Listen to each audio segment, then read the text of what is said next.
Bom, pessoal, aqui é o Leandro Ramos do site professorramos.com para mais uma videoaula. Eu quero dar início hoje numa sequência de videoaulas sobre cabeamento, onde eu vou abordar tanto o conceito quanto a prática. Vamos lá? Na primeira eu quero mostrar como montar um cabo T568A, um cabo paralelo, para ligar um computador no switch. Vamos lá? Vou abordar aqui primeiro todo o conceito. E essa videoaula é minha com parceria do professor Robson Valmonte, do site Procedimento em TI e do site valmonte.com.br. Acesse o site do professor Robson Valmonte e você vai ver nessa videoaula a técnica dele também para montar o cabo. Primeiro, não faça isso. O cabo TP é um cabo para uso indoor, ou seja, para uso interno. Você não pode passar esse cabo do lado de fora, sujeito a intempéries como sol e chuva, porque com o tempo a capa vai ter microfissuras, vai penetrar água e você vai ter problemas com o seu cabeamento. Para passar esse cabo em ambiente externo, você deve passar esse cabo dentro de uma infraestrutura, como por exemplo um eletroduto. Então tá aí o velho e bom cabo UTP que todo mundo conhece, famoso cabo de rede, com a sua conexão RJ45 macho e a placa de rede aqui com RJ45 fêmea. É esse cabo que nós vamos confeccionar nessa aula. Eu posso comprar esse cabo pronto, fabricado. O cabo é vendido das mais diferentes marcas e modelos e cores. Mas por que aprender a montar um só posso comprar pronto? Primeiro que você não pode passar esse cabo pronto dentro de uma infraestrutura. Por exemplo, dentro de um eletroduto, uma eletrocalha ou num conduíte na parede. E outro motivo é que às vezes esse cabo apresenta falha aqui na ponta, quebra essa travinha, ou o cabo é danificado e você tem que refazer essa ponta. É comum isso em manutenção. O cabo UTP possui 4 pares. Existem versões de 2 pares, mas não é o mais usado. O mais usado para cabeamento estruturado com certeza é o de 4 pares, onde você vai ter um fio azul e um branco do azul, um fio verde e um branco do verde, um fio laranja e o branco do laranja, e o fio marrom e o branco do marrom. A cor da capa pode variar. Nessa foto, por exemplo, é uma capa amarela, mas normalmente é da cor azul ou cinza, mas isso indifere. Um outro dado importante sobre esses 4 pares é que às vezes você vai encontrar ele diferente. Ao invés de vir, por exemplo, como esse, que vem um todo azul e um branco tingido de azul, listrado de azul, você vai encontrar um azul escuro e um azul claro, um verde escuro e um verde claro, um laranja e um todo branco, e um marrom claro. Mas é uma versão do que a gente chama de cor branco da cor. Esse fio é trançado para que a interferência de um fio anule a interferência do outro. Então, o cabo de rede sempre é um cabo UTP, ou seja, par trançado. Ele é comprado normalmente em caixas de 305 metros. Então, você tem aqui, por exemplo, o cabo da Nexans, que é uma excelente marca. O cabo mais comum de se encontrar aqui no ambiente nacional, que é o Furukawa. Você tem o cabo, por exemplo, da Telcom, também de excelente qualidade, entre outras marcas. Você também pode comprar em bobina de 1000 metros, se a obra for muito grande, ou até, por exemplo, em rolos de 100 metros, 30 metros, ou em lojas da região da Santa Efigênia, por exemplo, que vendem esse cabo por metro. O conector virgem, que é o RJ45 macho, você pode observar nesse conector que ele tem 8 contatos, logicamente, para prender os 8 fios. E a famosa travinha aqui, que vira e mexe e quebra. Eu, quando vou comprar esse cabo, tenho duas classificações em relação à flamabilidade, CM ou CMX. O CM é o cabo mais caro e o CMX é o cabo mais barato. O CMX apresenta um custo menor, porém indicado somente para aplicações restritas, como em locais protegidos por duto metálico, com baixa densidade de cabos, onde a parte exposta seja inferior a 3 metros. O cabo CM é mais caro, e você vai encontrar nesse cabo uma segurança maior no quesito de proteção contra incêndios. A categoria do cabo tem um cabo de categoria 5, 5E, 6, 6E e já o rascunho da categoria 7, onde o cabo mais usado na atualidade é o cabo Cat 5E, onde você pode trafegar até 1000 megabits, ou seja, 1 gigabit por segundo. Num cabo de categoria 5 já não tão utilizado atualmente, você pode trafegar no máximo 100 megabits. Um cabo de categoria 3 é usado só para telefonia, no máximo 10 megabits. E um cabo de categoria 6 e 6E, você vai superar os 1000 megabits. Por exemplo, num cabo de categoria 6E, você pode trafegar 10 gigabits de Ethernet, ou seja, 10 gigabits num cabo de par metálico. Daria uma ideia, uma obra para atender às necessidades da atualidade utilizaria um cabo Cat 5e, ou seja, o Cat 5 melhorado. No caso da sua obra de cabeamento, seu projeto de cabeamento visar um futuro, eu já pensaria nos cabos de categoria 6e. Logicamente com custo maior. Aqui tem um exemplo de cabo blindado, FTP ou STP, que passa de um cabo de par trançado comum com uma blindagem, uma malha protetora aqui. Assim, que parece um papel alumínio aqui que envolve o cabo e, logicamente, a haste de aterramento. O que você ganha com o cabo blindado? A interferência eletromagnética externa vai ter dificuldades de ultrapassar essa blindagem, então você vai ter um isolamento dos fios internos.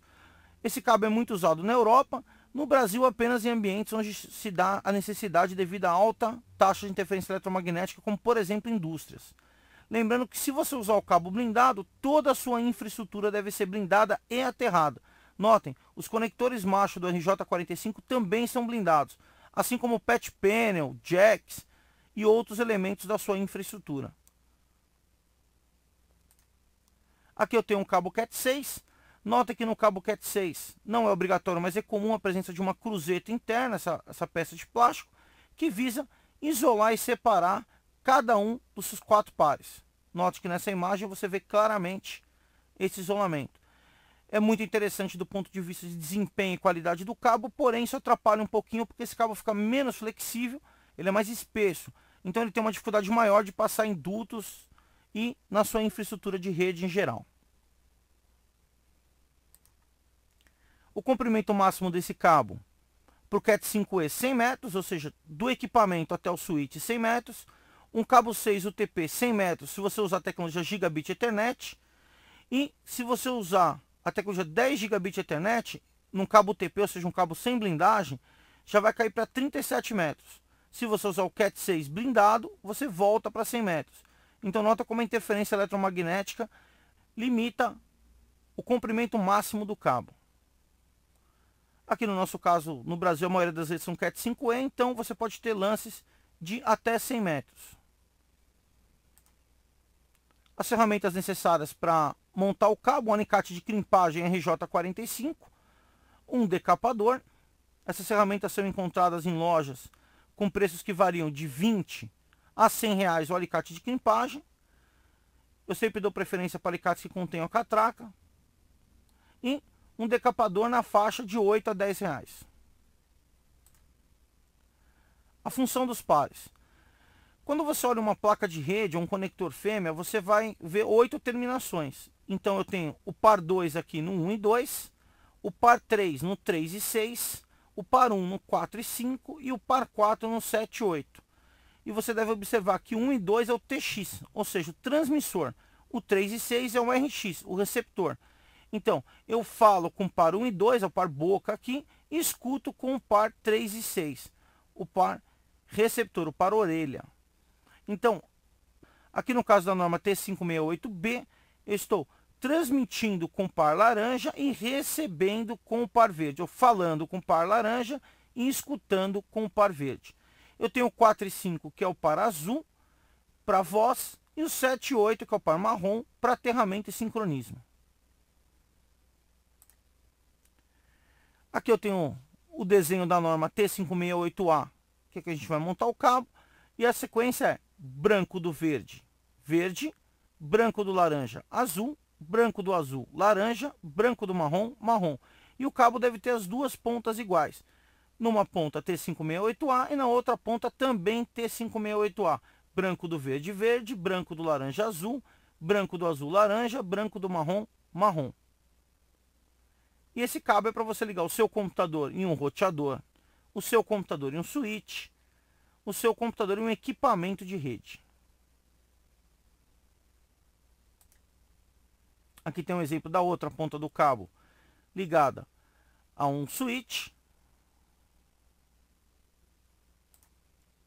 E vamos lá para a explicação lógica para montar o cabo.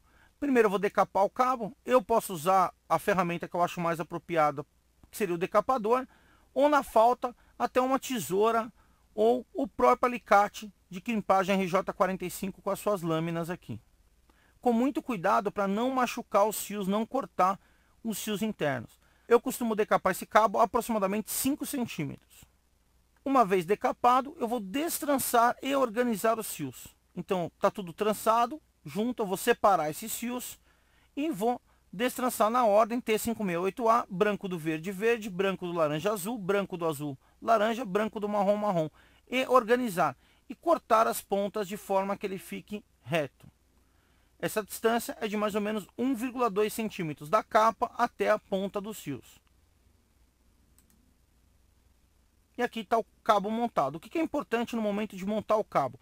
A capa deve chegar até esse degrau, para que o alicate, no momento que eu crimpar o cabo, prenda a capa. Então ele vai apertar essa região e prender a capa do cabo, para que se tiver alguma força aqui, esse cabo não saia de dentro do conector. E cada um dos fiozinhos deve chegar até o final, para que essa parte amarela conecte, intercepte cada um dos fios. Na sequência, branco do verde, verde, branco do laranja, azul, branco do azul, laranja, branco do marrom, marrom. T568A. Aqui eu tenho um exemplo com T568B, que é outra norma, que é branco do laranja, laranja, branco do verde, azul, branco do azul, verde, branco do marrom, marrom. Os cabos organizados e cortados da forma reta. Os cabos dentro do conector. Aqui também você tem uma foto. E o que vai acontecer? Quando o cabo entrar dentro do conector virgem, o alicate vai prender a capa nesta região e cada um dos pinos de metal aqui vai morder o seu respectivo cabo. Então você, quando olhar nessa posição, vai ver cada um dos fiozinhos chegando até o final. Tá aí o alicate na parte que prende a capa do cabo. E do outro lado, onde já tem a parte dentada aqui, cada dentinho fazendo pressão no contato com os fios. E aí eu tenho o cabo montado. Note, a capa presa, a capa vem até o degrau e os fiozinhos até o final do conector. Aqui de lado dá para ver a capa presa e o fio até o final. Aqui eu tenho um exemplo de certo e errado. Esse conector de cima certo, esse conector também certo, a capa até o final, e aqui conectores errados. Ó. Aqui o fio não chegou, observe como é que vai dar contato aqui, não é wireless, rede cabeada. Os pininhos não estão em contato com os fios, então não vou ter um cabo que funciona. E também a capa não ficou no local certo, então quando eu crimpar ele não vai prender a capa. E aqui mais um exemplo, os fios chegaram, só que decapou demais. A hora que eu apertar aqui o alicate, ele não vai prender a capa e esse cabo vai ficar com uma qualidade duvidosa ou apresentar problemas ao longo do tempo. Para melhorar o conector, eu posso usar essas ponteiras aqui, que na verdade vai dar um acabamento para o cabo e uma resistência maior nessa região aqui, próximo à conexão. Você compra isso em lojas de cabeamento, o custo é bem baixo. E a ferramenta para testar, que é um LAN Tester, você tem diversos modelos, o mais comum é esse aqui na região da Santa Efigênia, por volta de R$25. Você tem a versão chaveirinho aqui pequenininha, você tem uma outra versão aqui um pouco mais cara, que testa inclusive portas USB, e diversos modelos de LAN Testers. Eu tenho uma foto aqui de um LAN Tester que testa por pares, então o cabo conectado em uma ponta do testador e na outra ele vai acender aqui os respectivos pares, 1 e 2, 3 e 6. Não faça isso. Não mastigue o cabo, não dobre o cabo com uma curvatura muito grande, não estrangule o cabo com enforca-gato, não grampeie, estrangule o cabo com grampos, não amarre cabos onde a curvatura do cabo fique desse jeito, dobrado aqui, estrangulado, e não use nenhum tipo de produto, como por exemplo vaselina, para passar o cabo nos dutos, porque a vaselina vai reagir com a capa, os dois produtos são à base de petróleo, e você vai ter um ressecamento da capa do cabo ao longo do tempo, e consequentemente você vai ter uma vida útil menor do seu cabeamento. Vamos lá agora para a prática, montar o cabo. Nessa prática você vai ver uma videoaula onde o professor Robson Valmonde mostra a sua técnica e uma outra videoaula onde eu demonstro a minha técnica para montar o cabo. Vamos lá?